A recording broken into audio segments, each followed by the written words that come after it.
budget na 40,000 pesos pero gusto mo yung solid at wala talagang pagsisisi. Grabe 'di ba mga preng? Ang dami na talagang lumalabas na mga phones ngayong taon. Redmi K90, iQOO Neo 11, Poco F8 Pro. Nakakalito 'di ba? Kaya sa video na to mga preng, hihimayin natin kung alin sa listahan mo ang karapat-dapat sa pinaghirapan mong pera. Spoiler alert, may isang phone dito na halos hindi mo na talaga kailangang mag-iPhone. Diretso na tayo sa point mga preng. Ang pinakasulit sa listahan is ang Redmi K90 Pro Max. O kung gusto mo ng global version, ang Poco F8 Pro. Bakit? Kasi ito mga preng gumagamit na ng Snapdragon 8 Elite Gen 5. Isipin mo mga preng, sa 40,000 pesos, naka-flagship level processor ka na kayang i-render yung mga pinakamabibigat na games gaya ng Genshin, Warzone, nang hindi man lang pinagpapawisan.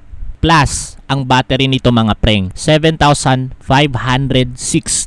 milliamperes. Yes, preng, tama ang narinig mo. Sa laki ng battery niyan, baka 2 araw mong hindi hahanapin yung charger mo. Preng, hindi lang performance ang binabayaran mo dito. Ang screen nito ay 6.9 inches, 2K LTPO AMOLED. Ang linaw nito mga preng, para kang nanunood sa sinihan. At sa sobrang liwanag, umabot ng 3,500 nits. Kahit tirik ang araw sa labas, kitang-kita mo pa rin yung binabasa mo. At ang build quality, premium glass at aluminum frame na may IP68 rating. Ibig sabihin, kahit mabasa to o mahulog sa tubig ng sandali, hindi ka kakabahan. Yan ang no regrets na features nito. Ngayon, kung ikaw naman yung tipong 24/7 na gamer at gusto mo yung kakaibang charging speed, andyan si iQOO Neo 11. Halos kaparehas sila ng specs ng Redmi. Pero alam naman natin ang iQOO ay kilala sa game control center. Mas optimized na cooling system. Kaya kung ang priority mo ay yung hindi talaga umiinit habang naka-livestream o naglalaro, si iQOO ang para sa'yo. Pero sa overall usability, camera at battery, lamang pa rin ng konti ang Redmi K90